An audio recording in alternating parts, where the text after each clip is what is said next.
লাহোর কালান্দার্সে আরও এক বাংলাদেশি রিশাদ সাকিবের পর এবার মেহেদী হাসান মিরাজকে প্রস্তাব দিয়েছে লাহোর কালান্দার্স।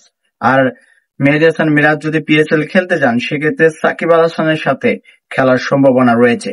তবে এখানে একটা প্রশ্ন রয়েই যায়, সেটা হলো মিরাজ আসলে কি সাকিব বাদ পড়বে?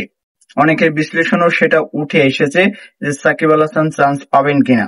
দেখুন, প্রথম ম্যাচে সাকিব আল হাসান খেলে ফেলেছেন, সেখানে ব্যাটিং ব্যর্থতা যথেষ্ট তাকে ভুগিয়েছে, একেবারে গোল্ডেন ডাক মেরে বিদায় নিয়েছেন।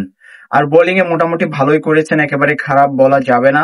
এটা তাহলে একটা পরীক্ষামূলক ম্যাচ ছিল, সেটাতে তিনি উতরে গেছেন, ভালো একটা অবস্থানে আছেন বোলিং এর ক্ষেত্রে, যদিও উইকেট পান নাই।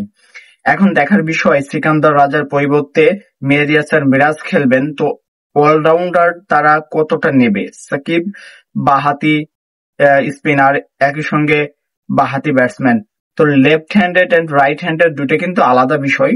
মেহেদী হাসান মিরাজ যে ব্যাটসম্যানের বিরুদ্ধে ভালো করেন, সাকিব আবার অন্য ব্যাটসম্যানের বিরুদ্ধে ভালো করেন, তো দুজনের ক্যারেক্টার কিন্তু এখানে আলাদা। যদিও দুজন অলরাউন্ডার এবং দুজনেই স্পিনার, তবে তাদের রোলটা কিন্তু আলাদা আলাদা। সেক্ষেত্রে লাহোর কালান্দার্স কাকে বিবেচনা করবে আর কাকে করবে না সেটা প্লে অফের ম্যাচেই দেখা যাবে। লাহোর কালান্দার্সে বাংলাদেশি দর্শকরা এখন উপচে পড়া ভিড়ের মতো হয়ে গেছে। এখন মেহেদী হাসান মিরাজ যোগ দিয়েছেন।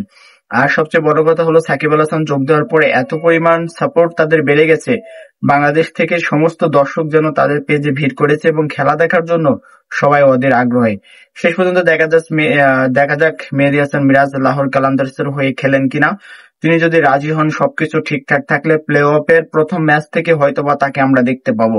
শুভকামনা লাহোর কালান্দার্স এবং শুভকামনা সাকিব আল হাসানের জন্য, শুভকামনা মেহেদী হাসান মিরাজ তার জীবনে প্রথম একটা ফ্র্যাঞ্চাইজি লিগে খেলতে যাবেন।